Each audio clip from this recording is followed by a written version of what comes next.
Mohon maaf, selamat pagi, saya ulang kembali. Selamat pagi Bapak Ibu. Sambil menunggu kehadiran seluruh narasumber dan para peserta webinar untuk bergabung, perkenalkan saya selaku host pada webinar pagi hari ini untuk membacakan beberapa ketentuan dan tata tertib webinar.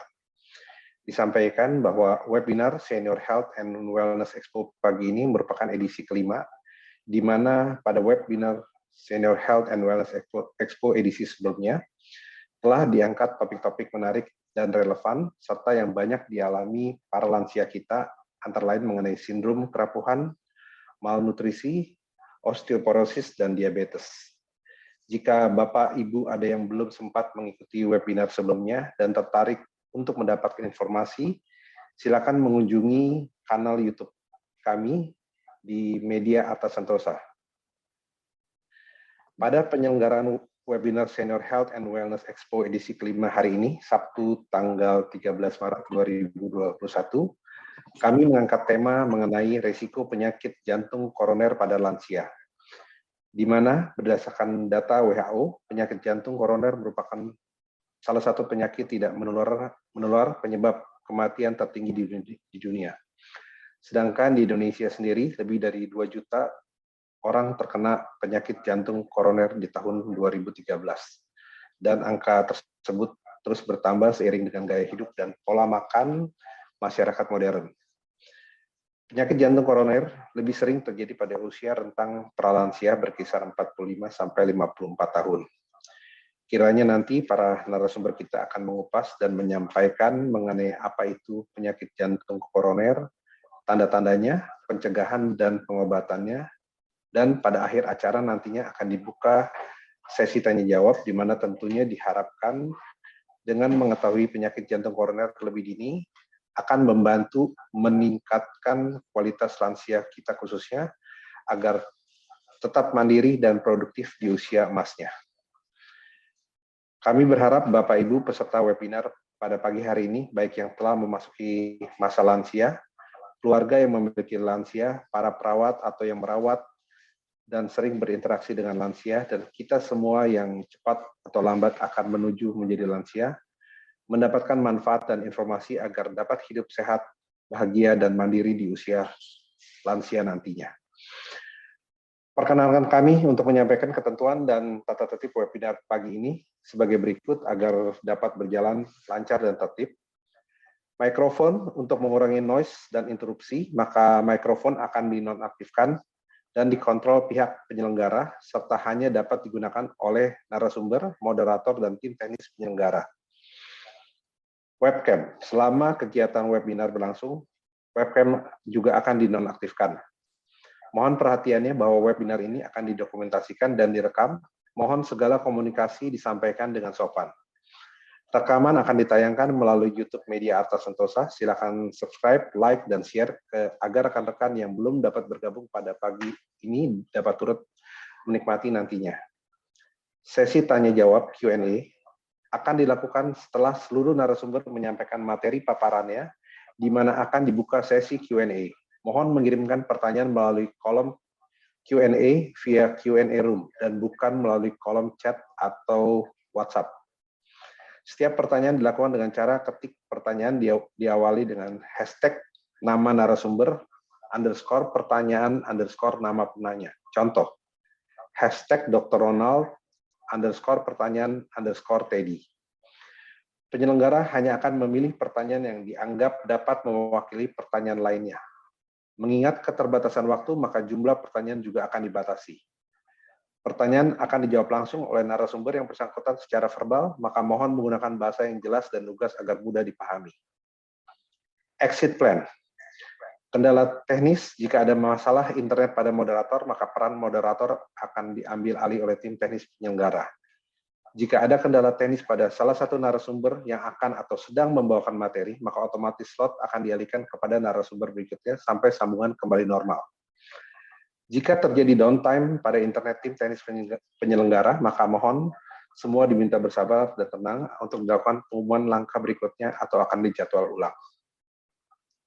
Demikian mengenai tata tertib dan ketentuan webinar kita pada pagi hari ini.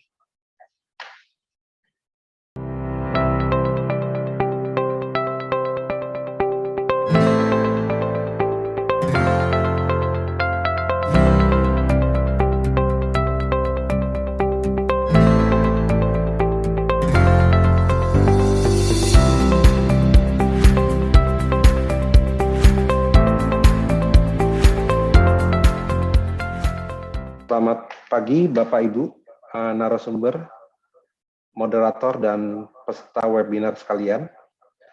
Sebelum kita memulai, perkenalkan kami kembali menyampaikan bahwa kegiatan webinar pagi ini hari Sabtu tanggal 13 Maret 2021 mengambil tema resiko penyakit jantung koroner pada lansia. Kegiatan webinar awam pagi ini terselenggara berkat kerjasama dan dukungan Entrasol dan Kalbe Care Home Delivery yang peduli terhadap kesehatan lansia. Pada kesempatan webinar kita kali ini, Entrasol selaku partner dan gold sponsor akan bagi-bagi voucher, dan voucher tersebut akan ditayangkan pada akhir acara. Jadi pastikan Bapak Ibu tetap mengikuti webinar ini sampai akhir nanti. Selanjutnya kami memperkenalkan para narasumber dan moderator kita sebagai berikut. Yang pertama Dr. Ronald Winardi Kartika, spesialis bedah toraks kardiovaskuler. Sebelumnya mohon izin dokter dan para peserta webinar untuk meringkas CV Dr. Ronald yang berjumlah 6 halaman, mulai dari pendidikan beliau sampai dengan berbagai kata kerja. Saya singkat sebagai berikut. Dr. Ronald menempuh pendidikan di Fakultas Kedokteran Universitas Airlangga Surabaya dan melanjutkan spesialisasi bedah jantung di FKUI. Saat ini Dr. Ronald mengabdikan pengalaman dan berpraktek dan juga aktif berbagi ilmu sebagai dosen UPIDA. Saat ini Dr. Ronald aktif sebagai salah satu pengurus di Persatuan Dokter Herbal Medik Indonesia. Selamat pagi Dr. Ronald, selamat bergabung. Selamat pagi Pak Teddy, terima kasih, selamat pagi. Narasumber kita yang berikutnya adalah Dr. Nani Jaya, Magister Gizi, spesialis gizi klinik. Beliau saat ini merupakan dosen ilmu gizi di Fakultas Kedokteran Universitas Atmajaya Jakarta. Sekaligus beliau juga merupakan dokter spesialis gizi klinik di 2 rumah sakit, yaitu Rumah Sakit Atmajaya dan Rumah Sakit Gading Pluit. Selamat pagi Dr. Nani, selamat bergabung. Selamat pagi semuanya. Selamat pagi Pak. Terima kasih. Dan selaku moderator kita pada webinar Senior Health and Wellness Expo edisi kelima pagi ini adalah Bapak Bintang Agus Nugroho, seorang senior pemula berusia 60,5 tahun. Beliau merupakan arsitek landscape dan ahli bangunan hijau. Pengalaman di bidang jantung sebagai pasien dengan catatan pernah dipasang 3 ring di pembuluh darah koroner serta dioperasi bypass di tahun 2019. Pengalaman di bidang perawatan lansia, turut merawat ayahnya dan ayah mertuanya, keduanya berusia 92 tahun dan tantenya 85 tahun. Tentu saja ini berkat bantuan sang istri, Dr. Ekarini, yang merupakan spesialis kandungan dan kebidanan. Pengalaman di forum seminar, beberapa kali menjadi moderator dan pembicara dalam seminar arsitek landscape, kota hijau, dan bangunan hijau, tapi baru kali ini memoderatori webinar mengenai kesehatan. Mudah-mudahan para senior kita dan calon senior peserta webinar tidak berdebar-debar mengikuti acara yang dipandu oleh moderator Pak Bintang. Selamat pagi Pak Bintang, selamat bergabung Pak.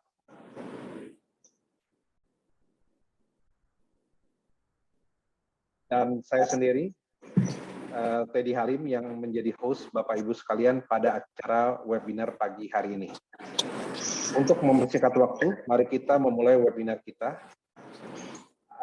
Adapun tujuan webinar pagi ini yang berjudul Resiko Penyakit Jantung Koroner pada Lansia diharapkan melalui webinar Senior Health and Wellness Expo edisi kelima ini, Bapak Ibu yang memiliki anggota keluarga lansia, para lansia, perawat, maupun yang merawat lansia secara langsung, maupun kita semua yang cepat atau lambat akan menuju lansia, dapat mengambil manfaat dan informasinya nanti.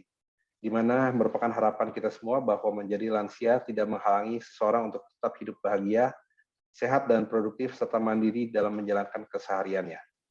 Untuk mempersingkat waktu, kami serahkan kepada Bapak Moderator untuk melanjutkan dan membantu webinar kita pada pagi hari ini. Waktu dan tempat saya persilakan Pak Bintang. Oke, selamat pagi semuanya. Salam sejahtera untuk kita semua di pagi yang cerah ini. Kita akan memiliki suatu pengalaman yang tentunya berharga ketika pagi hari ini kita akan mendengarkan dari para ahli, para narasumber kita tentang kesehatan lansia, khususnya mengenai penyakit jantung koroner pada lansia. Oke, sebelum memulai, saya ingin mengingatkan Anda untuk gembira, jangan stres, jangan berduka, karena itu juga termasuk salah satu penyebab penyakit jantung kita, gitu ya. Maka sekarang saya minta Anda untuk melambai-lambaikan tangan di depan kamera sambil tersenyum. Oke, ayo semuanya. Ya, oke, tersenyum. Nggak mungkin kita melambai-lambaikan tangan sambil menangis, ya kan? Oke, senyum. Oke, terima kasih Anda sudah tersenyum. Baik, kita akan memulai dengan sesuatu yang situasional kita pada hari ini. Saya punya salam, judulnya ini nih. Salam BSTI. Banyak senyum tambah imun. Jadi Anda di dalam situasi pandemik yang seperti sekarang, selain melakukan protokol kesehatan, juga jangan lupa untuk tersenyum ya. Tersenyum bisa menambah imunitas. Kegembiraan dengan hormon endorfinnya akan mempertambah tebalnya imunitas kita. Baik, kalau kita mendengar kata senior, lansia, atau orang sepuh, kita langsung membayangkan bahwa itu adalah orang yang makin renta gitu ya, makin rapuh gitu, tetapi semua tentu bercita-cita pergi ke sana. Oke, karena kita bercita-cita pergi ke sana, kita tentu ingin menjadi orang senior yang sehat, produktif, hidup yang berkualitas gitu. Maka segala cara akan kita lakukan menjaga kesehatan kita dan seterusnya supaya memang berkah umur panjang sungguh-sungguh menjadi berkah bagi kita. Nah, untuk itu maka semua saja ya karena sedang menuju ke sana, yaitu pra lansia, kemudian lansia pemula, kemudian perawat lansia, kemudian pemerhati lansia yang hidup di sekitar lansia, dan semuanya kita sekarang memang akan melihat kepada masa depan kita, masa depan orang-orang di sekitar kita, masa depan orang-orang yang kita cintai untuk hidupnya semakin berkualitas menuju dan mengisi umur panjangnya. Kita sering mendengar kata kalau jantung gitu ya, kita sering deg-degan, langsung deg-degan, karena yang deg-degan juga jantung sih. Karena itu kita sering mendengar istilah serangan jantung misalnya ya. Wah, serangan jantung ini suatu serangan yang nggak bisa kita serang balik gitu. Jadi kalau serangan apa yang nggak bisa diserang balik ya serangan jantung ya. Sehingga bagi kita jantung nggak bisa diserang balik, maka kita harus mencegah terjadinya serangan jantung.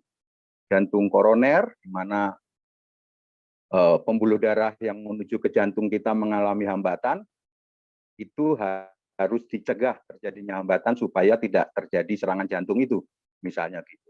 Kemudian kita sering mendengar kata sport itu penting. Semua sport penting kecuali sport jantung.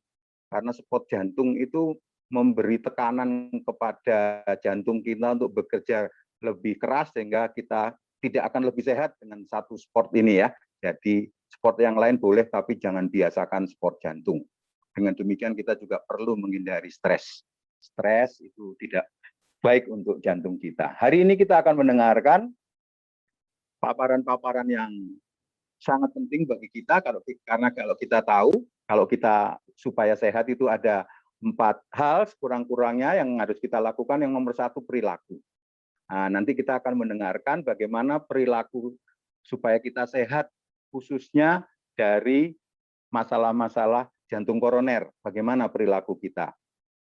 Kedua, kita perlu memperbaiki, mempertahankan, membiasakan dengan gizi dan nutrisi yang baik dan sehat untuk kita bisa mengisi dan menjaga kesehatan tubuh kita di masa lansia. Yang ketiga adalah obat-obatan, baru kemudian obat-obatan. Ketika langkah 1 dan 2 itu tidak memadai misalnya atau kurang memadai, kurang efektif, baru kita obat-obatan. Baru kalau langkah 1, 2, 3 itu tidak mencapai hasil, baru kita melakukan hal yang keempat yaitu adanya tindakan. Nah, hari ini kita akan berkonsentrasi kepada nomor 1, nomor 2, supaya kita akan punya panduan bagaimana kita memperbaiki perilaku dan juga kita memperbaiki gizi dan nutrisi kita. Untuk itu kita akan mendengarkan nanti akan pemaparan yang pertama dari Dr. Ronald tentang risiko penyakit jantung koroner pada lansia. Beliau nanti akan selama 30 menit akan menyampaikan hal-hal itu. Mari kita menyimak dengan baik. Setelah itu dilanjutkan nanti oleh Dr. Nani Jaya mengenai diet dan nutrisi sebagai upaya pencegahan dan penanganan penyakit jantung koroner.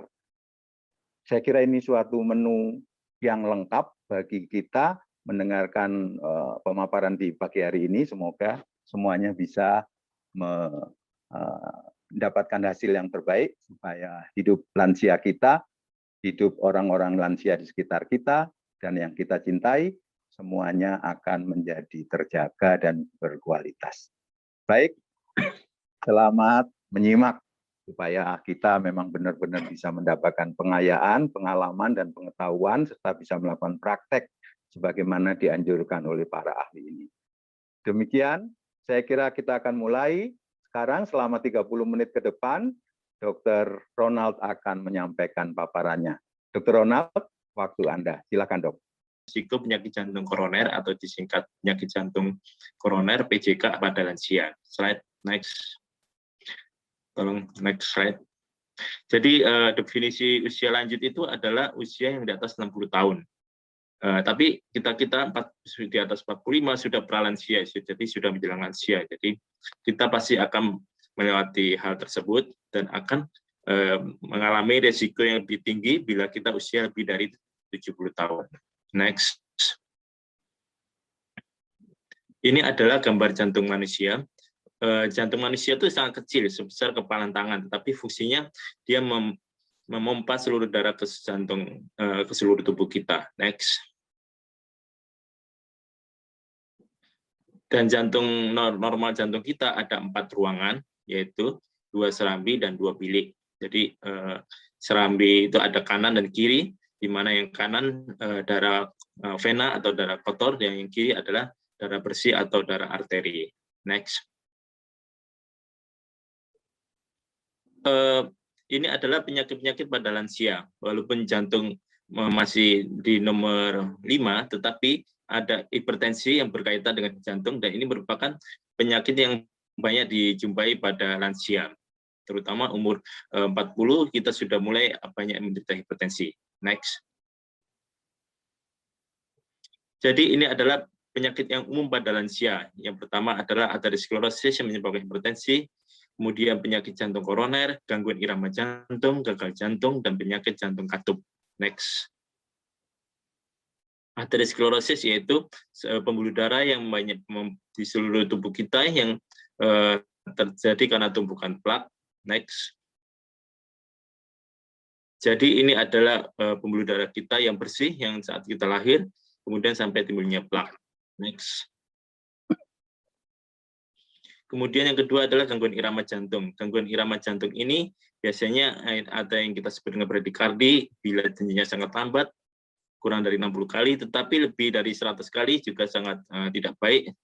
Dan juga ada juga yang detak jantungnya tidak teratur. Ini sering juga terjadi pada orang-orang tua yang mengalami detak jantung yang sangat lambat. Next, atau kita sebut sick syndrome. Next, please. Jadi ini gangguan pada jantung, yaitu berdebar-debar, kemudian jantung menjadi lambat yang kita sebut dengan sick syndrome, kemudian pingsan, keliengan, kemudian kita perlu memeriksakan EKG atau Holter untuk memeriksakan gangguan irama jantung tersebut. Next. Ini adalah aritmia jantung. Jadi detak jantungnya kita tidak teratur yang sering kita rasakan sebagai berdebar-debar. Next. Ini adalah gagal jantung pada lansia, yaitu yang sering kita sebut sebagai jantung bengkak, di mana biasanya pasien merasa sesak, kemudian berdebar-debar, kemudian bengkak pada kedua kaki. Yang gambar sebelah kiri adalah gambar jantung yang bengkak, jadi sering kita sebut sebagai gagal jantung pada lansia. Next. Jantung pada gagal jantung bengkak pada lansia ini juga angka kejadiannya cukup tinggi, terutama pada pasien-pasien yang di atas 70 tahun. Next. Ini adalah penyakit jantung katup. Next, please. Ya, ini adalah katup jantung manusia itu ada 4, yaitu yang kita sebut aorta dan pulmona, tricuspid, next, dan mitral. Ini adalah contoh jadi katup penyakit jantung katup yang mengalami sklerosis. Jadi katup jantungnya tidak bisa membuka dengan plong. Next. Ini juga contoh dari katup penyakit jantung katup yang jantungnya tidak bisa membuka dengan penuh terbuka. Next. Ini juga sama dengan tidak bisa membuka dengan plong sehingga aliran darah akan terganggu. Next. Bila jantung itu mengalami penyakit jantung katup, biasanya akan diganti dengan katup. Yang pertama kali diciptakan adalah penyakit katup buatan yang bentuknya seperti bola pingpong. Next. Tetapi sekarang sudah mulai berkembang dengan katup mekanikal dan katup buatan. Next. Oke. Jadi di sini kita sebutkan bahwa penyakit jantung pada lansia itu sangat banyak, tetapi kita pada saat ini akan berkonsentrasi pada coronary artery disease atau penyakit jantung koroner. Next. Jadi penyakit jantung ini sangat berbahaya dan sering terjadi pada lansia maupun pada dewasa muda. Next. Dia merupakan 1 juta serangan jantung per tahun, 50% itu di antara serangan setahun itu bisa meninggal. Dan angka kematian yang mereka yang berhasil dibawa ke rumah sakit cukup tinggi, yaitu 15%. Walaupun jika dibawanya ke rumah sakit dengan cepat, masih sempat tertolong. Jadi angka kematian cukup tinggi, dan penyakit jantung koroner ini mengalami pengobatan yang cukup mahal juga, jadi akan mengganggu produktivitas dari pasien tersebut. Next. Slide, please. Ya, ini jadi penyakit jantung koroner merupakan pembunuh nomor 1 di dunia, di samping penyakit-penyakit kanker, TBC yang juga pembunuh nomor 1 di dunia. Next. Bagaimana dengan di Indonesia? Next. Di Indonesia juga angka kematian cukup tinggi, yaitu naik terus dari tahun 1972, 1980, 1992 sampai sekarang 2001 juga angka kematiannya sangat tinggi. Next. Jadi menurut Federasi Jantung Sedunia, angka kematian jantung cukup tinggi, yaitu 17,1 juta atau 19%. Dari Yayasan Jantung di Indonesia juga cukup tinggi. Wanita usia lebih dari 40 juga sangat tinggi. Kemudian lansia juga mulai tinggi. Kenaikan jantung ini menunjukkan tingkat kepedulian masyarakat kita pada penyakit ini masih sangat rendah. Next.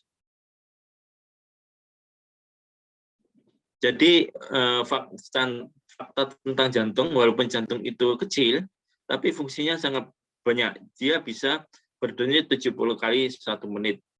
Sekali dia berdenyut 70 cc darah.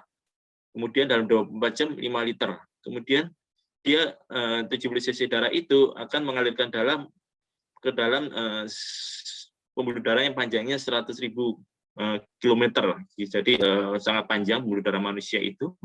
Dia berdenyut 100 kali per hari. Kemudian kalau dihitung-hitung dalam sepanjang hidupnya, misalnya manusia umur 75 tahun, dia berdenyut sekitar 2,5 miliar kali. Dan dia bisa memumpahkan darah lebih dari 2,7 juta liter. Bagaimana kita bayangkan bahwa fungsi jantung yang besarnya sekepalan tangan itu, dia sangat vital. Next. Jadi yang angka yang penyakit jantung itu terutama disebabkan oleh aterosklerosis. Aterosklerosis itu berasal dari bahasa Yunani. Atero adalah lemak, sklerosis adalah pengerasan atau jaringan parut. Jadi pada aterosklerosis itu terjadi pengerasan pada pembuluh darah. Slide next. Jadi ini merupakan tabungan kita mulai dari kecil. Jadi pada waktu kecil kita baru lahir, pembuluh darah kita normal. Kemudian waktu masa anak-anak kita, bila gaya hidup kita tidak baik, misalnya suka makan junk food, mulai timbul fatty streak. Fatty streak itu seperti garis lemak. Kemudian timbul fibrous plaque. Fibrous plaque. Kemudian bila kita gaya hidup kita tidak baik juga, maka akan timbul aterosklerosis. Kemudian bila kita tidak menggunakan gaya hidup yang sehat, maka plak tersebut akan rupture dan akan timbul trombosis dan akan menimbulkan serangan jantung dari yang mulai sederhana sampai dengan angka kematian. Slide. Next slide. Ya. Jadi ini adalah contoh daripada proses aterosklerosis yang mulai dari foam cell sampai dengan terjadinya plaque rupture. Next slide, please. Slide. Ya, apakah penyakit jantung koroner itu? Penyakit jadi pembuluh darah itu keluar pertama kali dia sebelum memperdarai tubuh, dia akan memperdarai pembuluh darah koroner. Pembuluh darah koroner itu adalah pembuluh darah jantung, di mana di sini menyebutkan bahwa jantunglah alat yang paling vital, karena sebelum dia beredar ke seluruh tubuh, pembuluh darah yang pertama kali diberi makan oleh jantung tersebut adalah jantungnya itu sendiri, yang kita sebut sebagai pembuluh darah koroner. Bila pembuluh darah koroner tersebut akan mengalami penyumbatan oleh karena proses aterosklerosis, maka akan terjadi heart attack atau serangan jantung. Slide, please. Next. Jadi ini adalah lesi penyempitan, di mana pasien-pasien yang normal akan mengalami penyempitan sangat kecil, dari yang normal sampai sangat kecil, yang bisa kita lihat pada arteriografi. Slide. Bila kita lihat dengan mikroskop, kita lihat bahwa pembuluh darah yang mengalami plak akan sangat mengecil dibandingkan pembuluh darah yang normal. Di mana yang kiri adalah yang plaknya masih stabil, kemudian yang kanan bila plaknya pecah akan terjadi trombosis dan akan menjadi serangan jantung. Slide. Ya, ini contoh dari coronary angiography yang bila kita lihat dengan autopsi, maka pembuluh darahnya sangat kecil karena sumbangan daripada plak tersebut. Next. Bila pembuluh darahnya mengalami sumbatan, maka akan mengalami otot-otot jantung akan mengalami kerusakan, sehingga akan menyebabkan kematian daripada jantung karena infak. Slide next. Faktor risiko penyakit jantung itu apa saja? Jadi faktor risiko itu banyak, ada yang bisa dimodifikasi, ada yang tidak bisa dimodifikasi. Misalnya yang tidak dapat dimodifikasi yaitu usia. Tapi Pak Bintang, walaupun usia kita tua, kadang-kadang di KTP kita bisa kita ubah muda, tapi tetap resiko tetap berjalan. Kemudian kadang-kadang gender laki-laki atau perempuan, walaupun ada operasi transgender, tapi faktor resiko tetap berjalan, laki-laki lebih banyak. Kemudian riwayat jantung koroner itu juga tidak bisa kita ubah. Jadi ini hal-hal yang tidak dapat dimodifikasi, tapi lebih banyak hal-hal yang dapat dimodifikasi, misalnya merokok, hipertensi, diabetes, diet lemak, jenuh, dan kolesterol, peningkatan jantung kolesterol, kemudian obesitas, kurang aktivitas fisik. Yes, slide please. Jadi usia yang tadi kita katakan, walaupun secara KTP kita bisa ubah, tetapi faktor risiko kita bisa ubah. Kemudian ini adalah gender, laki-laki yang kemudian merokok, hipertensi, diabetes, dan lain sebagainya. Ya, lanjut, slide next. Siapa saja yang beresiko? Ini adalah yang hipertensi, makan junk food, kemudian yang gemuk atau obesitas, kemudian kolesterol tinggi, usia, diabetes, itu merupakan faktor-faktor yang beresiko. Next.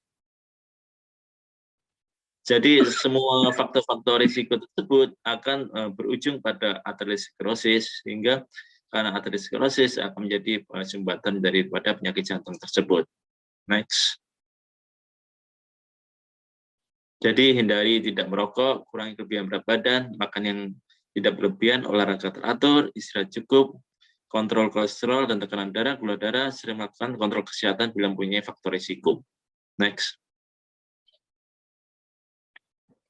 Ini adalah contoh pola hidup yang sehat, yaitu kurangi lemak total, kemudian nanti asam lemak jenuh dengan banyak makan sayuran, makanan laut, kemudian juga tidak banyak makan karbohidrat, dan juga kurangi garam. Jadi jangan terlalu banyak makan garam. Ya, next. Jadi ini adalah tentang indeks massa tubuh, di mana sebaiknya kita tidak terlalu gemuk dengan mengukur indeks massa tubuh, di mana lingkar pinggang juga kita batasi juga, jangan terlalu banyak makan karbohidrat yang akan membuat badan kita menjadi obesitas sentral, yang mana obesitas sentral tersebut akan mengganggu jantung untuk melakukan aktivitas. Next.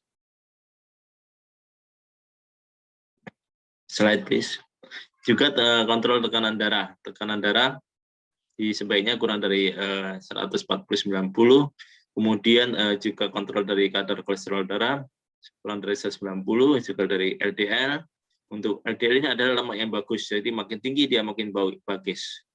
Dengan makan obat-obat seperti minyak ikan itu sangat bagus, kemudian juga makan HMG reduktase atau statin itu juga sangat bagus untuk menstabilisasi dari plak. Next. Dok, mohon maaf sudah 15 menit, Dok. Iya, terima kasih Pak Bintang. Ya. Ini adalah contoh glukosa darah, yaitu kita kontrol glukosa darahnya. Kemudian glukosa darah yang kontrol sampai HbA1c kurang dari 6. Kemudian ini angka gula darah sebaiknya kita kontrol. Kemudian screening keluarga juga sangat penting, di mana kita yang punya keluarga sakit jantung koroner harus kita aware. Next. Jadi ini dikatakan bahwa pasien-pasien yang berisi Indonesia merupakan urutan yang pertama dari penyebab kematian dari jantung, kemudian usia 55 untuk pria dan wanita di atas 65 sudah sangat rentan untuk jadi penyakit jantung bila kita tidak menjaga pola hidup sehat kita. Jadi pria dan wanita juga harus menjaga gaya hidup sehat kita. Next. Ini adalah contoh dari penyakit jantung koroner dari arteriografinya. Slide next.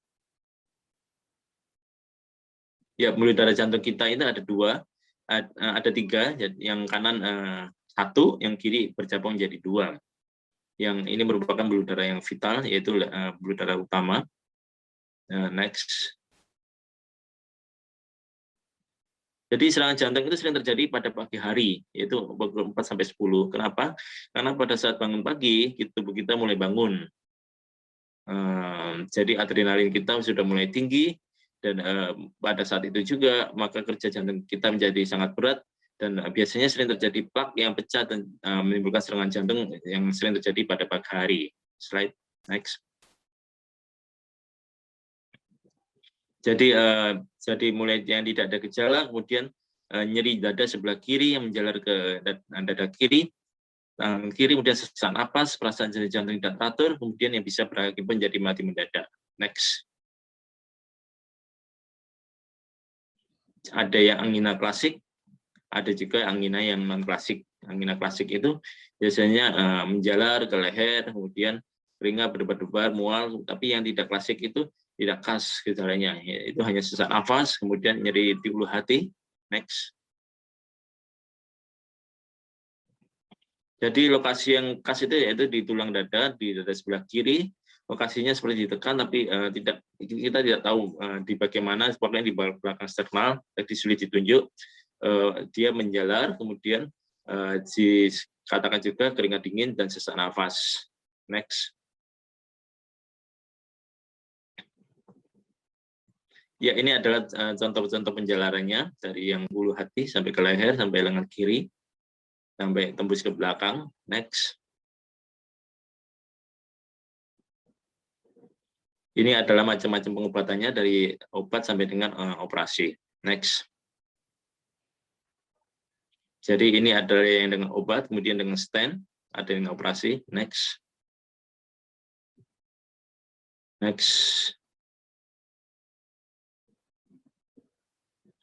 Ini mungkin sejarah, saya lewati aja. Jadi sejarah bedah jantung itu. Next. Ini juga adalah sejarah dari bedah jantung yang dimulai dari Blalock Santosi di Amerika. Next. Sampai yang waktu itu sampai masuk di majalah. Next.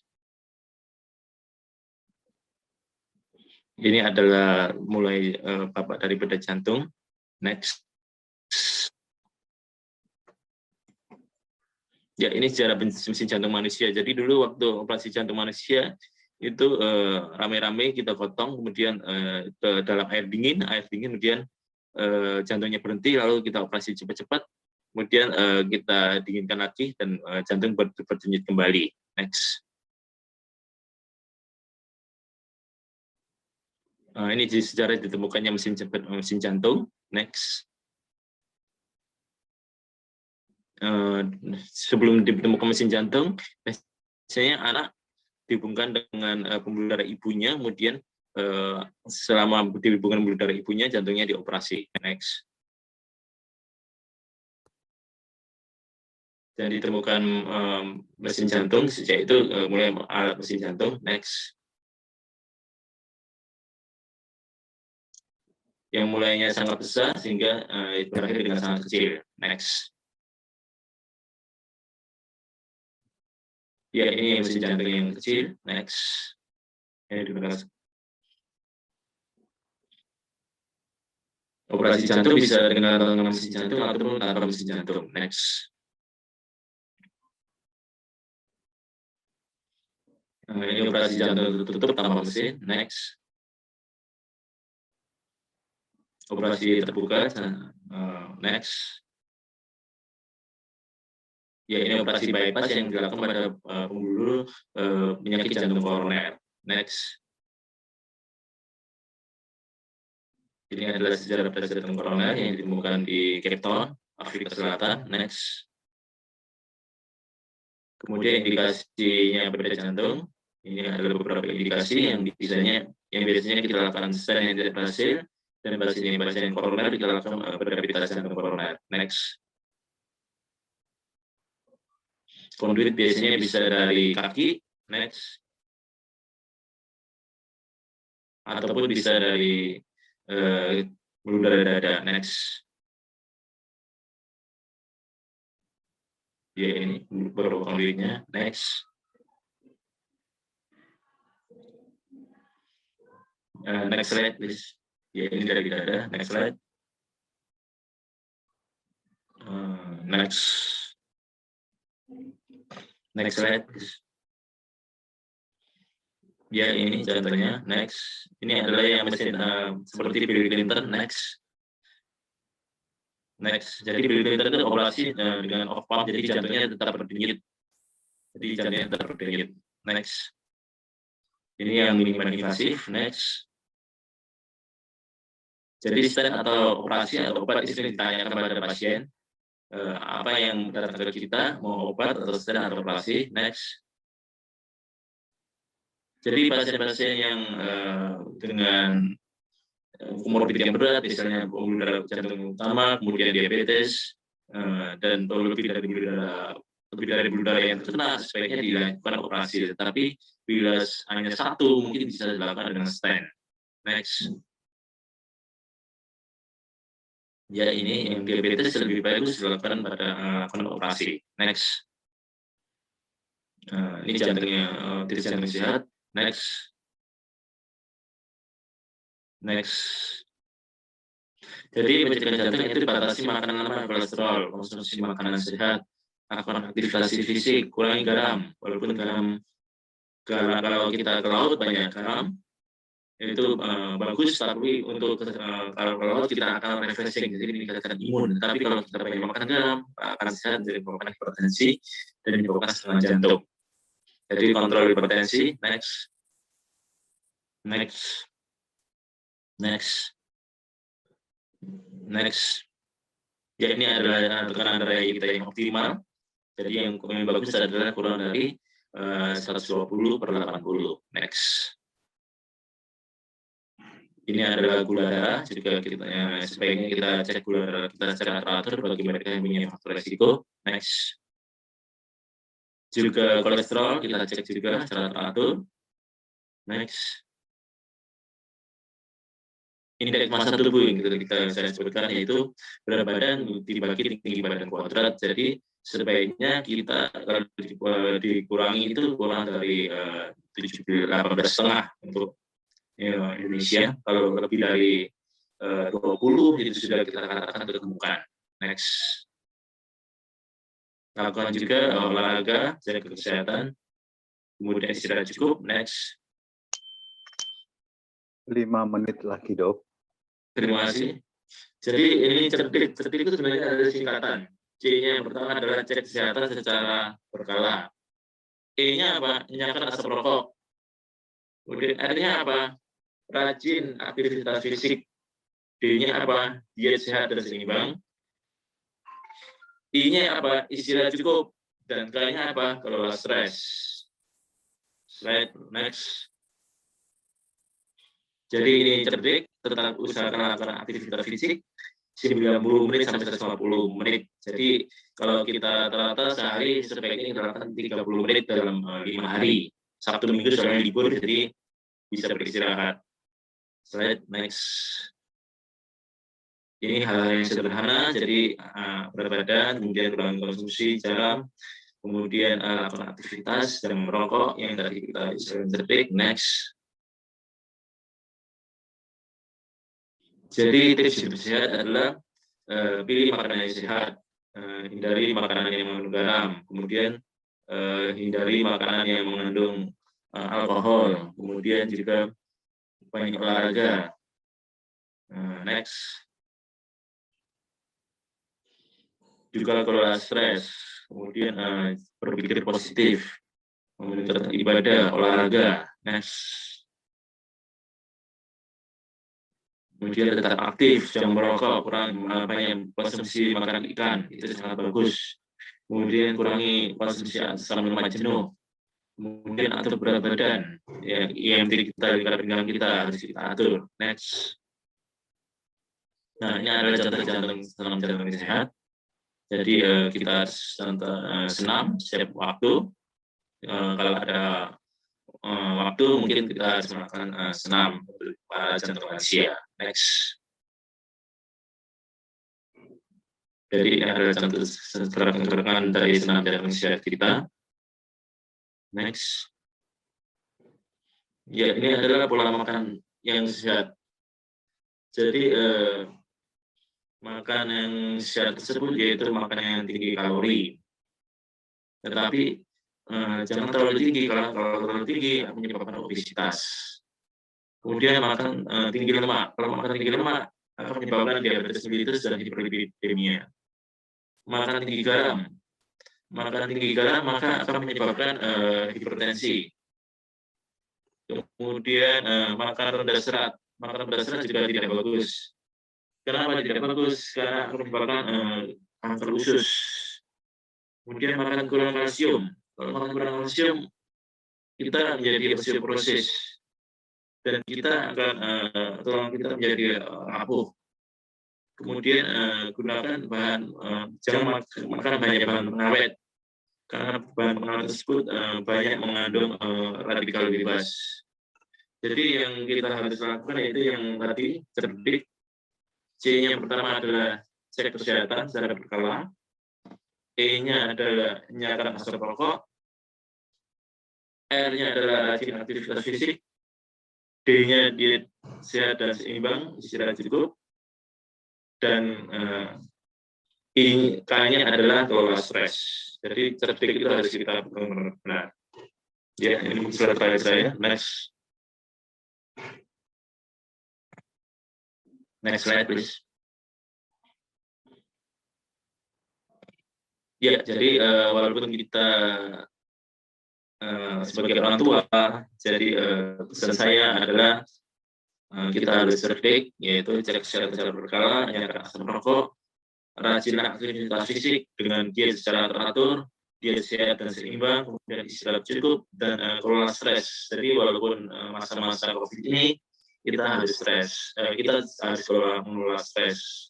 Kita harus berrekreasi untuk meningkatkan imun kita. Dan jangan terlalu banyak makan garam, karena garam bisa menyebabkan hipertensi. Ya, terima kasih Pak Bintang. Ini sudah bayar saya. Kalau ini ada nomor telepon WA saya, kalau misalnya ada yang kurang jelas, atau Anda bisa WA atau email saya. Terima kasih. Baik.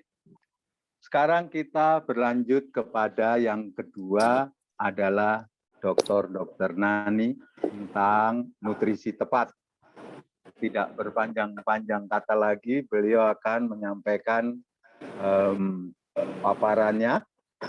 Tidak lama, hanya 10 menit, dan kemudian kita nanti akan lanjut dengan tanya jawab. Pertanyaan-pertanyaan sudah disampaikan dan kami sudah mencatat, sehingga kita sudah punya materi pertanyaan dan dokter-dokter bisa bersiap dengan jawabannya. Terima kasih, saya persilakan Dr. Nani, waktu untuk Anda.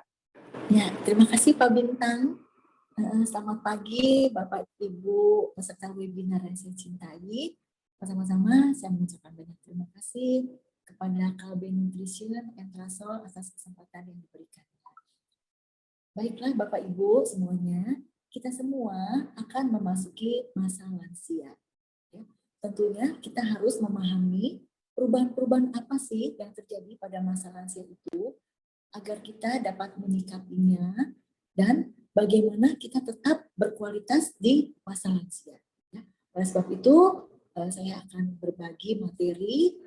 Mohon agar Bapak Ibu menyimak, semoga bermanfaat. Ya. Baik, slide. Ya, jadi di sini perubahan yang terjadi pada saat usia kita bertambah dan bertambah. Ya. Di atas usia 50 tahun kita sudah mulai ada penurunan. Penurunan penglihatan, ya, penurunan pendengaran, penciuman, ya, kekuatan otot, kemudian tulang juga akan berpengaruh. Ya. Yang awal pada masa muda, tulang kita padat, kompak, makin lama, semakin bertambah umur, di atas 50 tahun, tulang kita mulai menjadi keropos. Ya. Kemudian demikian pula dengan daya ingat, ya. Bapak Ibu mungkin daya ingatnya sekarang udah mulai menurun. Naruh kunci lupa, ya. Udah makan apa belum ya? Itu butuh waktu untuk ingat, ya. Ini artinya kita sudah mulai memasuki masa lansia, ya. Makin lama juga sendi, ya. Sendi itu makin lama makin kadang-kadang nyeri, sakit, ya. Keterbatasan dalam bergerak, ya. Slide. Ya, slide. Nah, ini masalah-masalah yang sering terjadi pada lansia, ya. Penurunan daya tahan tubuh, ya. Penyakit-penyakit yang menyertai, biasanya hipertensi, ya, tekanan darah tinggi, kencing manis, ya, penyakit ginjal, penyakit jantung koroner, ini yang paling sering. Ya. Kemudian biasanya di masa lansia itu mengalami penurunan nafsu makan. Ya. Ada gangguan pengecap. Kalau cucunya bilang makanannya enak, neneknya bilang tidak enak. Nah, ini pengaruh, karena pengaruh usia. Ya. Nah, makin lama akan mengalami penurunan berat badan, penurunan massa otot, ya, dan disertai dengan penurunan densitas tulang. Ya. Slide. Di samping itu juga bisa terjadi penurunan daya tahan tubuh. Ya. Oleh sebab itu, Bapak Ibu yang sudah memasuki masa lansia, di masa pandemi COVID ini harus mengurangi kunjungan ke tempat-tempat umum. Ya. Karena kenapa? Daya tahan tubuhnya mulai menurun. Ya. Nah, ini meningkatkan risiko infeksi, ya, terutama infeksi COVID-19. Nah, peningkatan risiko kanker itu juga biasanya di usia yang lansia. Ya. Peningkatan risiko penyakit autoimun. Waktu masih muda tidak ada tuh nyeri sendi. Begitu umur 50, kok sendinya mulai sakit, ya, terutama sendi lutut, ya. Kalau udah jongkok mau bangun nggak bisa. Itu udah ciri-ciri itu, ya. Kemudian adanya penurunan respon terhadap pengobatan. Ini juga berpengaruh. Saya udah minum obat, ya, tapi kok belum sembuh. Ini juga bisa berpengaruh, ya. Slide. Nah, ini perjalanan penyakitnya. Ya. Biasanya di usia muda, malas gerak, ya. Apalagi sekarang ini orang cenderung untuk WA, ya semua kerja kayak komputer, duduk ya. Jadi geraknya malas olahraga. Di samping itu makanan, maunya makanan yang enak ya. Makanan yang enak. Makanan enak itu pasti lemaknya tinggi. Lemak itu memberikan rasa lezat pada makanan. Jadi nggak mungkin tuh kalau bapak ibu atau adik-adik yang hobi makan di restoran, nggak mungkin kalau lemaknya dikit. Kenapa? Kalau lemaknya dikit, makanannya tidak enak. Ya, restorannya nggak laku. Oleh sebab itu kalau kita beli makanan di luar, pasti makanannya tinggi. Nah, hal ini semua akan mencetuskan hipertensi ya. Waktu muda tekanan darah saya normal. Kenapa umur 50 tahun kok tekanan darah saya jadi naik ya? Kemudian diabetes. Kadang-kadang mereka tidak tahu kalau gula darahnya tinggi. Ya. Baru tahu sesudah medical check up atau timbul gejala. Demikian pula dengan kadar kolesterol. Ya. Kolesterol itu biasanya terdapat di dalam makanan hewan laut ya, seperti seafood, cumi, udang, wah, kepiting itu enak. Makanan yang enak-enak biasanya. Ya. Nah ini semua akan meningkatkan risiko. Ya. Risiko penyakit infeksi, stroke, ya, lemas paru badan, meningkatkan serangan jantung, ya, penyakit kanker, risiko jatuh karena kegemukan, ya, demensia, daya ingatnya mulai menurun, ya, bahkan yang lebih berat jatuh ke dalam kematian. Ya. Slide. Nah, ini perubahan-perubahan fisik akibat penuaan yang biasanya umum terjadi. Ya. Adanya penyerapan makanan. Biasanya dengan bertambah usia, kemampuan usus untuk menyerap makanan menjadi berkurang. Mengapa? Karena memang epitel ususnya sudah mulai berkurang. Ya. Epitel ususnya sudah mulai tua, jumlah bakteri ususnya juga sudah mulai menurun. Nah ini berpengaruh. Ya. Jadi kadang-kadang lansia itu jumlah kalorinya jadi berkurang ya. Yang dimakan semuanya nilai-nilai gizinya jadi berkurang. Ya. Proteinnya juga menurun ya. Nah, kandungan lemaknya juga. Semua makanan yang kita makan itu terabsorpsi jumlahnya menurun. Ya. Vitamin, ya, vitamin A, vitamin D, vitamin E, K, ya, antioksidan, ya, antioksidan itu padahal penting sekali ya untuk menghambat proses penuaan. Ya. Nah, antioksidan itu juga mencegah risiko serangan jantung. Nah, itu tentunya didapatkan dari makanan kita sehari-hari. Ya.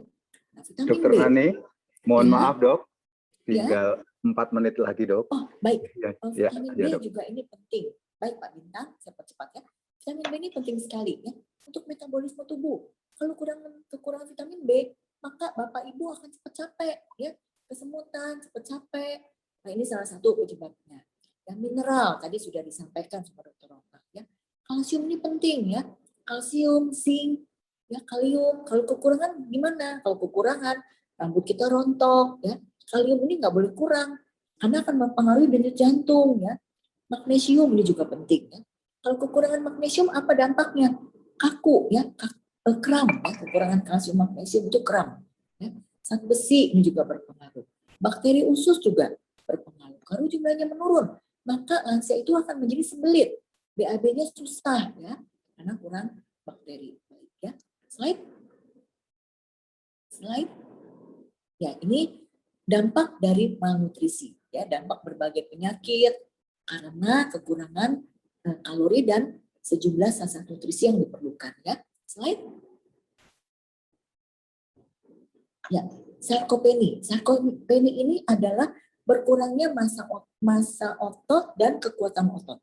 Biasanya terjadi di usia 60 tahun. Ya. Nah, kadang-kadang ototnya menurun, tapi lemaknya yang bertambah. Ya, slide. Ini dari hasil penelitian diketahui bahwa bertambah usia, ya, kejadian sarkopeni itu akan semakin meningkat. Dari 25% tambah usia menjadi 60%. Ya. Menurut penelitian dari Kemenkes, diperkirakan tahun 2035 itu lansia yang mengalami sarkopeni juga akan meningkat. Ya. peningkatannya 203,67%. Ya. Slide. Nah ini ya dampaknya ya. Jadi kalau sarkopenik, risiko jantung meningkat, disabilitas, dan gangguan mobilisasi jadi semakin berkurang ya. Kemudian yang lebih parah lagi kalau obesitas ya, jadi lemaknya nambah, tapi ototnya yang menurun. Ini juga akan menurunkan kualitas hidup ya. Slide. Nah ini dampak sarkopenik ya. Kekurangan 10% penurunan imunitas, peningkatan risiko infeksi ya. Makin berkurang massa ototnya, maka bahkan menjadi lebih parah ya, meningkatkan risiko kematian ya dan pneumonia. Ya. Slide. Jadi apa yang harus dilakukan? Yang harus dilakukan ya, mulai dari sekarang tidak ada kata terlambat, kita harus merubah lifestyle, gaya hidup ya, yaitu gaya hidup dengan memilih makanan diet gizi seimbang. Olahraga rutin, harus istirahat ya. Slide. Nah, ini dari diet dengan gizi yang seimbang. Apa sih diet gizi yang seimbang? Pertama-tama kita harus stop sebelum kenyang. Ya. Jadi sebelum kenyang kita sudah harus men-stop makanan. Kemudian memilih makanan ya dengan makan yang bervariasi. Ya. Makanan pokok yaitu karbohidrat. Nah ini ada contohnya ya. Makanan karbohidrat jangan nambah ya, tapi dibatasin ya. Lauk pauk, nah lauk pauk juga kita pilih ya. Jadi ada yang nabati, sumber nabati dan sumber hewani. Kemudian memilih dari jenis makanan ya. Protein, kita pilih protein nabati seperti tahu tempe. Protein hewani ya, ikan perbanyak ya. Ayam, buang kulit karena kulit mengandung kolesterol dan lemak yang tinggi. Pilihlah ayam kampung, jangan ayam negeri. Karena ayam kampung itu kandungan lemaknya lebih rendah dibanding ayam negeri. Pilih yang dada, jangan paha ya, paha ayam. Kenapa? Karena dada ayam itu lemaknya lebih rendah dibanding paha ayam. Hindari bebek. Bebek itu kandungan lemaknya lebih tinggi. Ya. Pilih lemak baik. Ya, lemak baik itu apa contohnya? Olive oil itu adalah minyak ya, minyak olive. Ya. Kemudian sayuran dan buah-buahan itu juga penting ya, kandungan seratnya tinggi, antioksidannya juga banyak ya. Nah, kacang-kacangan ini juga yang tadi ya, kacang-kacangan itu kandungan protein dan lemak baik. Jangan lupa lemak baik itu omega 3 dan omega 6 untuk menjaga kesehatan jantung. Dok, omega 3 itu mahal, Bapak Ibu tidak mahal ya. Omega 3 itu dan omega 6 bisa didapat dari makanan sehari-hari ya. Bagaimana kalau oma-opa di rumah nggak suka makan? Nggak apa-apa, jangan berkecil hati. Tapi bisa dikasih pengganti, misalnya dikasih formula cair ya. Formula cair itu seperti susu yang mengandung omega 3, omega 6 dan mengandung sekarang ini ada Hitolife. Hitolife itu dari ekstrak buah zaitun ya, yang kandungan antioksidannya cukup tinggi. Ya. Slide. Jaga kebersihan ya. Jadi memasak makanan itu harus matang. Ya, cara memasak sebaiknya makanan itu dikukus. Kurangin goreng-gorengan ya. Kurangin cara makanan dengan dipanggang ya, karena meningkatkan risiko kanker. Kemudian mengkonsumsi air putih yang cukup ya. 6 sampai 18 air putih sehari ya. Slide. Nah, kemudian ini yang tadi sudah disebutkan oleh Dr. Ronald ya. Kita batasi gula ya, batasi gula, garam ya, batasi lemak jenuh ya. Lemak jenuh itu lemak yang tidak baik, terutama terdapat di dalam lemak hewani ya. Batasi konsumsi alkohol atau minuman yang bersoda ya. Slide.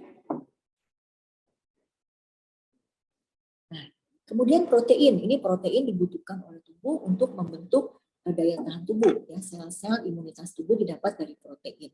Protein juga meningkatkan pembentukan massa otot ya, sehingga mencegah terjadinya sarkopeni ya.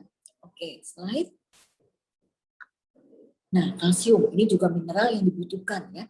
Kalsium dalam makanan terdapat di dalam apa? Yang paling banyak dalam putih telur, dalam susu. Kandungan proteinnya yang tinggi ya. Nah, tetapi hati-hati ya, susu itu kita harus memilih yang rendah laktosa ya, agar ini baik sekali ya supaya tidak terjadi diare ya. Kadang-kadang orang minum susu diare karena laktosanya tinggi. Oleh sebab itu pilihlah formula cair yang kandungan laktosanya sangat minimal, ya, sehingga memberikan masukan kalsium dan mencegah terjadinya pengeroposan lubang. Ya. Slide. Nah, vitamin D, ya, vitamin D ini juga penting, ya. Dari hasil penelitian, kalau dalam tubuh kita kadar vitamin D-nya rendah, ini akan mempengaruhi daya tahan tubuh, ya, jadi meningkatkan risiko infeksi COVID-19. Ya. Oleh sebab itu, Bapak Ibu juga harus cukup, ya, mengkonsumsi vitamin D atau berjemur di matahari. Ada yang nanya, dok, saya sudah cukup berjemur, tapi kok vitamin D-nya nggak naik-naik? Bisa aja. Mengapa? Karena dengan usia yang tua, itu epitel kulit kita menua juga, ya, sehingga menumpuk vitamin D dari matahari. Matahari itu kan produksi vitamin D-nya di bawah kulit. Nah, itu minimal sekali produksi vitamin D-nya, ya, karena epitel yang menumpuk di usia yang menua. Ya. Slide. Oleh sebab itu memang membutuhkan suplementasi daripada vitamin D yang bisa didapat dari makanan, ya, atau dari susu. Ya. Nah, olahraga ini juga harus rutin, ya, dilakukan. Olahraga tidak boleh berlebihan, ya. Olahraga yang berlebihan malah menurunkan daya tahan tubuh. Oleh sebab itu berolahraga secukupnya. Ya. Slide. Nah, harus istirahat yang cukup, ya, harus rileks, jangan stres, ya, karena dengan istirahat yang cukup, dengan rileks itu juga membangkitkan, meningkatkan sistem imunitas tubuh, ya, membantu ketajaman fungsi otak, ya, sehingga perlu kita beristirahat yang cukup. Slide. Nah, ini dia modifikasi gaya hidup, ya, jadi mengurangi garam, stop rokok, ya, stop konsumsi alkohol, wine juga jangan, ya. Walaupun rendah kandungan alkohol. Kemudian positive thinking, kita berolahraga secara teratur, ya, melakukan medical check-up. Ya. Slide. Kita mengkonsumsi makanan. Ya. Nah, ini yang kita harus terapkan, pedoman gizi seimbang, jaga kebersihan dan daya tahan tubuh. Ya. Selalu cuci tangan, ya, dengan air yang mengalir sebelum makan, perbanyak konsumsi buah-buahan dan sayur-sayuran, perbanyak konsumsi lemak yang baik, ya. Omega 3, ya, kemudian kacang-kacangan, kemudian minum air putih yang cukup, berolahraga secara teratur, ya. Kemudian protein nabati, ya, itu juga jangan lupa. Ya. Slide. Ya, baik, terima kasih, semoga bermanfaat. Baik, terima kasih Dr. Nani. Saya kira kita diperlengkapi dengan satu set cara-cara hidup sehat kita untuk lansia ini bisa mengatasi masalah ancaman dari jantung koroner, serta hidup sehat untuk memberi makna hidup kita supaya lebih berarti, gitu ya, karena sehat. Baik, kita nanti akan masuk kepada pertanyaan dan kemudian jawaban langsung oleh para dokter ini. Tetapi sebelum itu kita akan memberi waktu sebentar kepada yang mau lewat ini. Silakan. Badan kaku? Faktor Uya. Pegal dan cepat lelah? Faktor utuh. Susu kalsium biasa nggak bisa ngalahin faktor U. Minum Entrasol. Dengan ekstrak zaitun dan Profit Formula, bantu penuhi nutrisi harianmu. Entrasol. Baik, sekarang kita akan masuk kepada pertanyaan-pertanyaan dan jawaban. Kami sedang mempersiapkan nanti slide terbaik dari kedua dokter ini yang perlu Anda screenshot untuk kemudian menjadi oleh-oleh Anda dari acara kita ini. Sekarang pertanyaan dulu, nomor 1 untuk Dr. Ronald.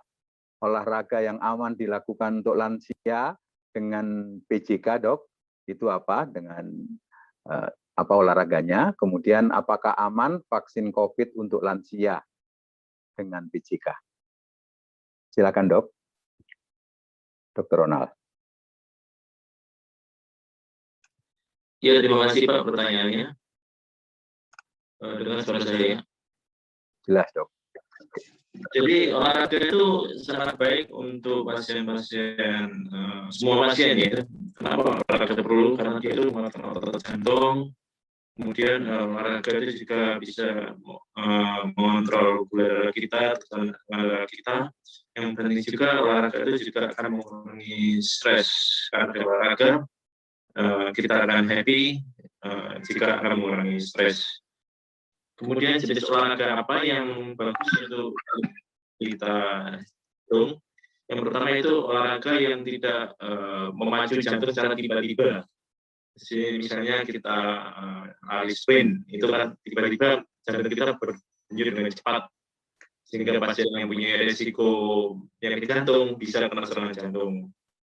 Kemudian tenis itu karena berbahaya juga. Dan makanya pasien yang main tenis kemudian serangan jantung itu karena dia waktu habis mengejar bola, dia memacu jantungnya dengan cepat, dia kena serangan jantung.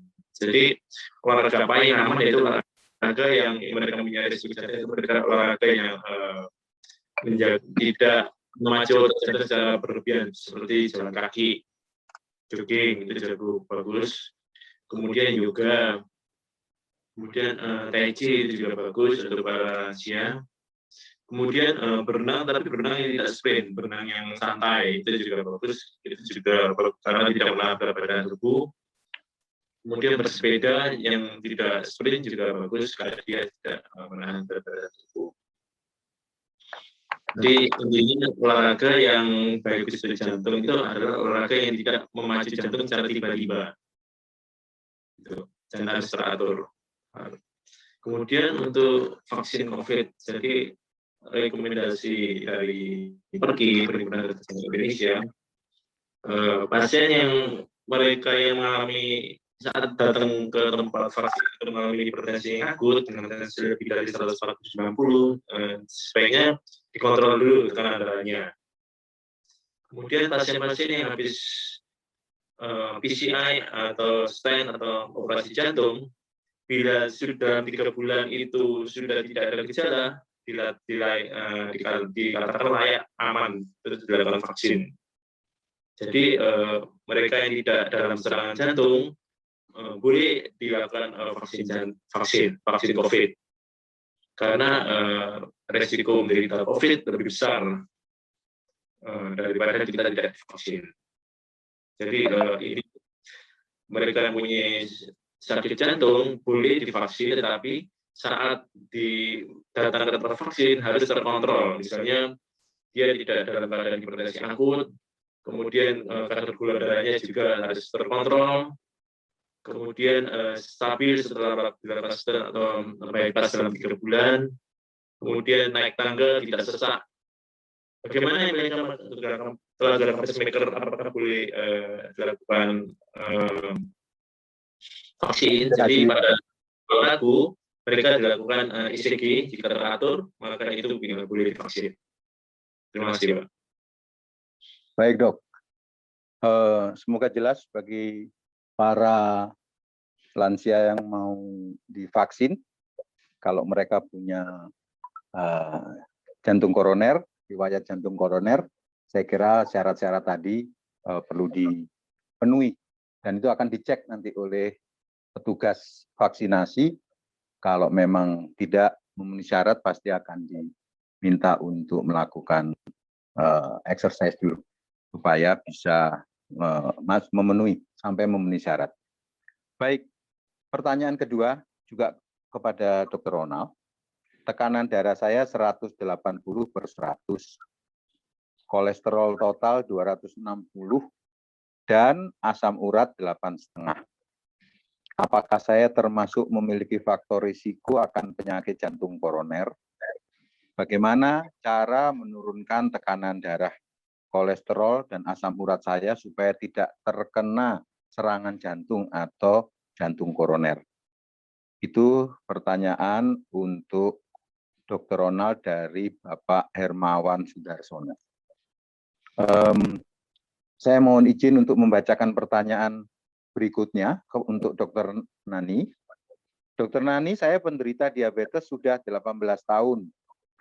Bagaimana untuk penanganan gizi? Baru tadi saya dapat hasil lab HbA1c tinggi 10 dengan triglycerid juga tinggi di atas 300. Itu dok pertanyaannya dari Ibu Linda Widya. Yang keempat untuk Dokter Nani juga, dok, kalau saya konsumsi susu suplemen pakai tambahan kopi dan kadang gula sesendok, apakah ini boleh? Karena kurang rasa, dok. Kalau enggak, maksudnya gitu, enggak nikmat, maksudnya ngopinya. Dari Bu Christine. Baik, saya persilakan Dr. Ronald untuk menjawab pertanyaan ketiga tadi.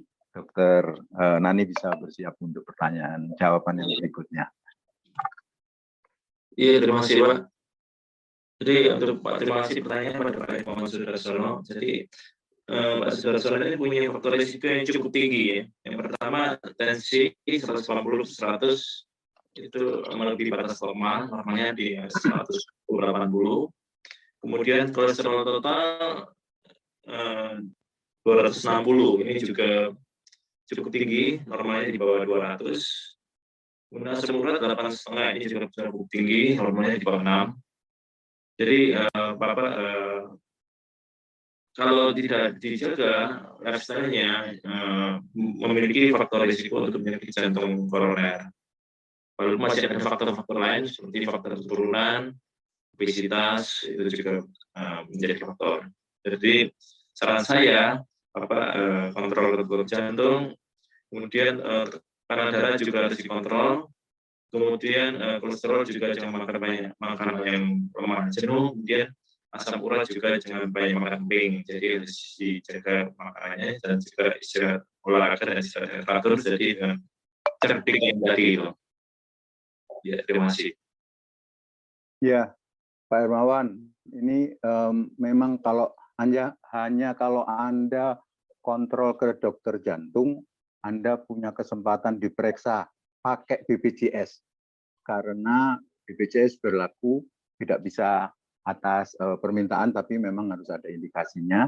Dan saya kira ini bisa menarik Anda untuk tadi untuk pergi ke dokter jantung dan memeriksakan ini ya, mengontrolnya. Baik, silakan Dokter Nani untuk pertanyaan yang untuk Dokter Nani tadi. Ya.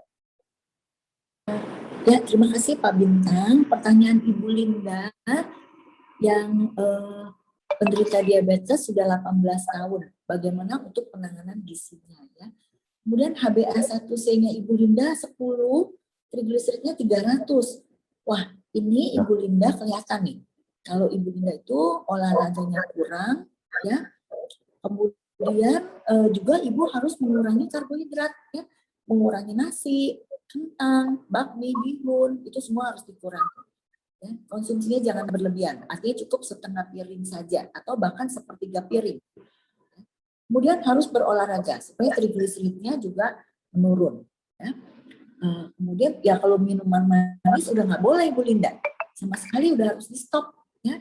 Mungkin demikian. Kalau Ibu Linda obesitas harus turunkan berat badan ya. Kalau memangnya status gizinya obes, mungkin itu untuk Ibu Linda. Ya. Baik, untuk pertanyaan berikutnya, kalau saya konsumsi susu suplemen, pakai tambahan kopi dan kadang gula sesendok, apakah ini boleh? Jawaban saya, Bapak Ibu dengan umur yang bertambah, sebaiknya kita stop gula, ya. Stop gula, jadi cukup suplemen susu dengan tambahan kopi, oke, masih nggak apa-apa, ya. Boleh dikasih sedikit kopi, tapi kalau tambahan gula, menurut saya jangan, ya, gitu. Kemudian kalau mau dikasih tambahan coklat, itu oke. Ya, jadi boleh tambah coklat, tambah susu, ya. Kalau oma opa di rumah nggak mau makan, kita kasih susu, ya. Tapi jangan sembarangan susu. Ya. Anda harus memperhatikan susu yang rendah laktosa, yang kandungan antioksidannya tinggi, ya, karena orang tua itu membutuhkan antioksidan, ya, membutuhkan vitamin, ya. Nah, pilihlah susu yang memang diformulasikan untuk orang tua, itu pesan saya. Ya. Terima kasih, semoga bermanfaat.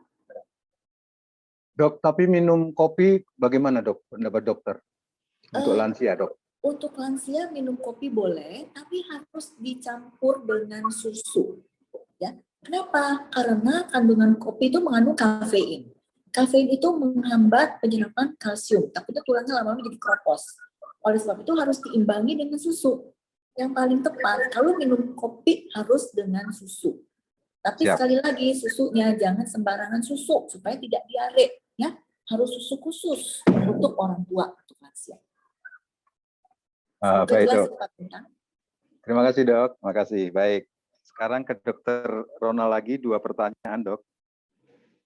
Dari yang pertama dari Ibu Afi ya. Apakah nyeri dada sebelah kiri selalu sebagai tanda atau indikasi penyakit jantung? Padahal kolesterolnya normal dan tidak merokok. Tindakan atau obat apa yang bisa disediakan di rumah? Sementara untuk pertanyaan yang nomor 0 dok, dari Dr. Elis Nainggolan. Apakah Oh iya dok, sebentar saya membacakan yang nomor 6 ya dok, dari Dr. Elis Nainggolan.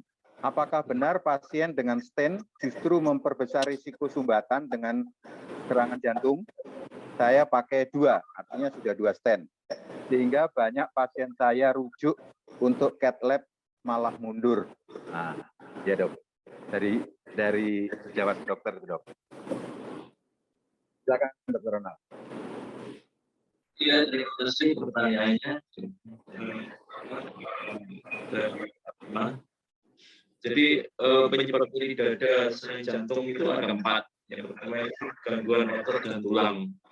Jadi gangguan otot atau seperti dengan mialgia, atau paru itu juga nyeri dada sebelah kiri ini juga besar dari nyeri jantung. Kemudian yang sering juga adalah GERD atau penakan atau sebagai reflux. Misalnya makan pedas, asam lambungnya naik sampai ke potongan, jadi keempat itu serangan cemas atau panik. Panik itu juga bisa ada sebagai dari yang keempat yaitu panik dan kepanasan otot dan kemudian obat-obat apa yang disediakan yaitu obat-obat yang adalah obat-obat golongan atau obat itu untuk monitor pembuluh darah jantung. Jadi waktu serangan jantung darahnya dan nitrat. Kenapa di bawah lidah tidak diminum? Kalau di bawah dia dosisnya 2-5 mg di bawah lidah, sehingga dia langsung bekerja dengan cepat. Kalau diminum dia melalui proses lambung, pencernaan, maka tidak bisa bekerja dengan cepat. Kemudian dari orang yang kena sakit jantung. Jadi kalian terkena stent itu harus tetap menjaga pola hidup. Karena mereka yang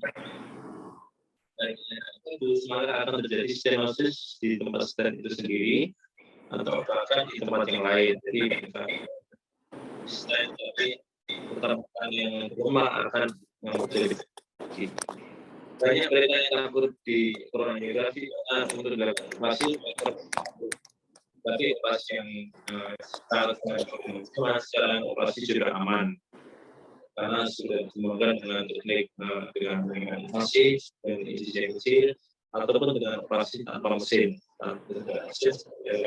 Itu kita berikan dulu dia jantungnya tetap berdenyut dan kita operasi, jadi itu aman.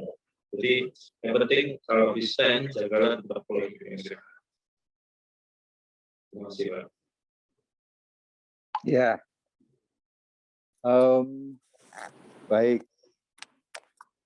Yang Dokter Elis dok?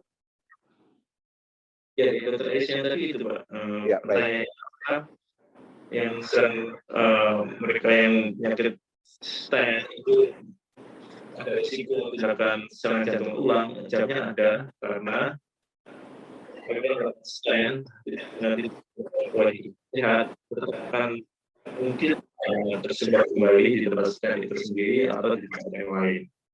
Jadi sebaiknya tetap dan dengan kolonoskopi. Kenapa di kolonoskopi? Karena terkait tindakan angiografi. Kalau misalnya cara pertolongan angiografi, salah saya dilakukan ASCT dulu. Jadi ya jantung. Jadi kalau CT scan sakit, jadi ya luar kita harus tahu sumbernya di mana. Kalau angiografi memang ada memang harus memakai kontras. Maksudnya sedikit saja. Baik, Dok, ini para peserta webinar sekalian ini mungkin agak terganggu di suara Anda, gitu ya. Nah, kami sedang berusaha memperbaiki, tapi akan kita lanjutkan dulu dengan pertanyaan berikutnya kepada Dr. Nani. Dok, untuk diet seimbang, apakah air putih 6 gelas bisa disubstitusi dengan 2 gelas air putih, 3 gelas teh, dan 1 kopi, Dok? Dari Bu Yeni, Dok. Wah, ini menawar, Dok. Ini nawar ini pasien, Dok. Biasa, Dok. Ya, baik. Terima kasih Pak Bintang. Terima kasih Bu Yeni atas pertanyaannya. Ibu Yeni, boleh saja ya yang dimaksudkan dengan air itu boleh berupa teh, ya, boleh susu, boleh ya. Nah, tapi kalau usul saya 1 gelas kopi, jangan cuma kopi aja ya. Kalau untuk lansia dikasih susu ya, supaya kadar kalsiumnya cukup, kadar antioksidannya cukup, kadar lemak baiknya omega 3, omega 6 itu juga cukup ya gitu. Jadi jangan cuma kopi saja, Bu Yeni. Terima kasih. Ya, wah ini peringatan untuk para lansia nih. Para lansia, apalagi yang laki-laki seperti kami ini, minum kopi itu namanya ya kopi tanpa gula. Itu baru rasa kopi. Kalau dicampur susu, kopi susu itu kurang afdol lah kurang lebih. Tetapi dengan informasi ini, Dok, kami akan minum kopi dengan susu, Dok. Terima kasih, Dok, untuk informasi penting ini, Dok. Baik. Dilanjutkan dengan untuk Dr. Nani, untuk diet seimbang,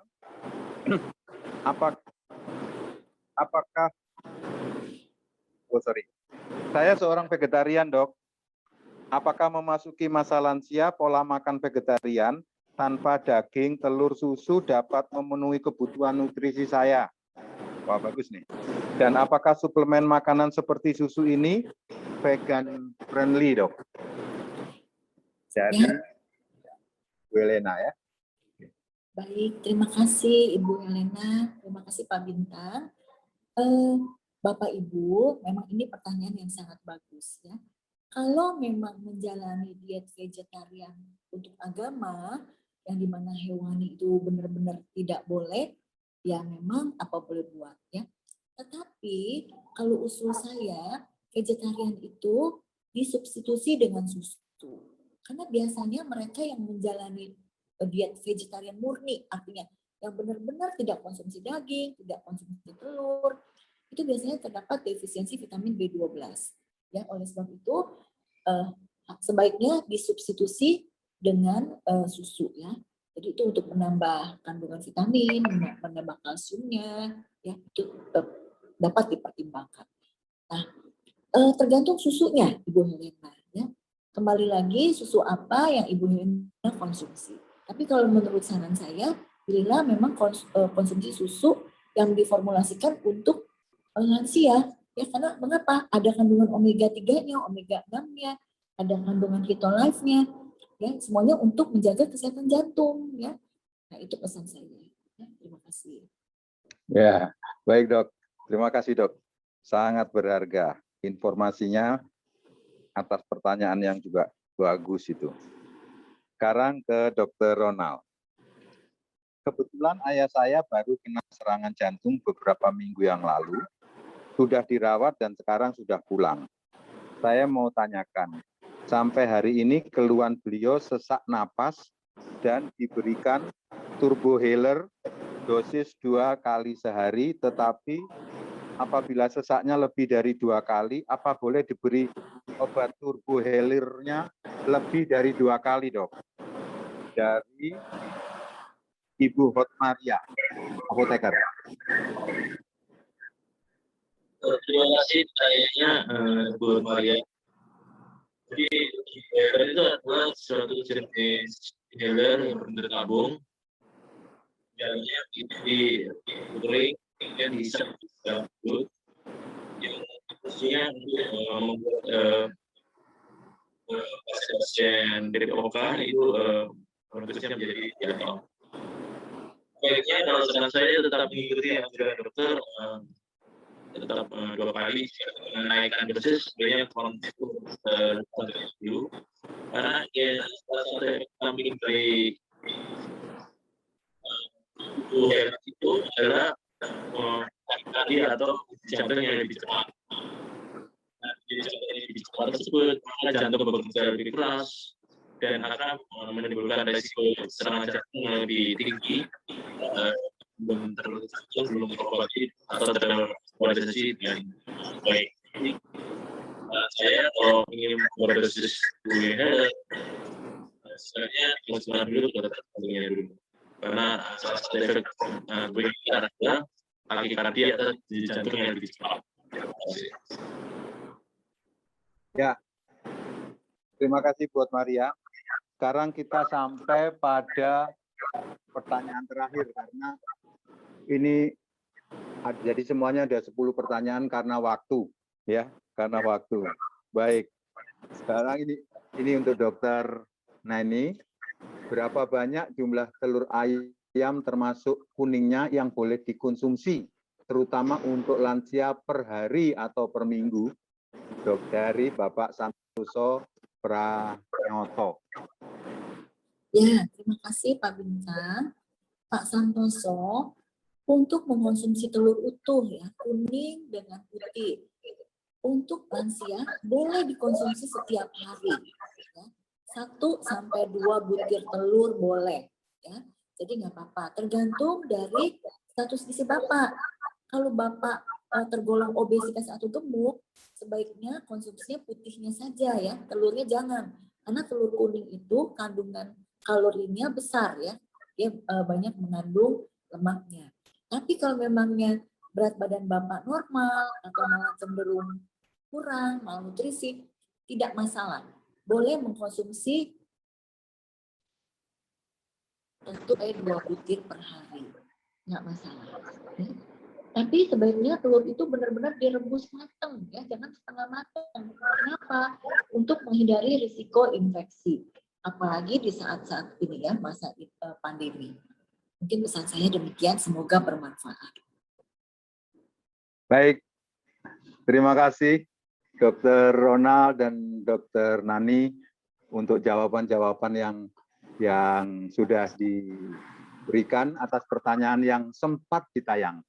Karena pasti juga banyak pertanyaan-pertanyaan lain dan yang tidak sempat ditayangkan karena waktu, dan kami berharap panitia atau tim dari MAS bisa follow up untuk bisa memberikan pertanyaan itu kepada dokter, karena para dokter ini sudah berkenan akan memberikan jawaban tertulis.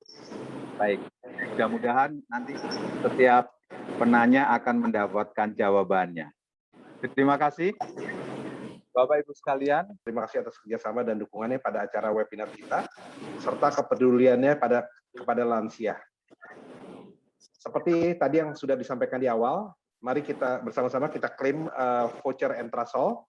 Voucher Entrasol berlaku untuk para peserta webinar hari ini, di mana setiap pembelian 2 kaleng Entrasol senior ukuran 400 gram di Kalbe Home Delivery akan mendapatkan cashback pulsa sebesar 50.000. Voucher tersebut nanti akan di-share di kolom chat dengan ketentuan yang ada pada voucher tersebut. Jadi para Bapak Ibu peserta webinar nanti bisa mengklaim voucher Entrasol di kolom chat. Demikian.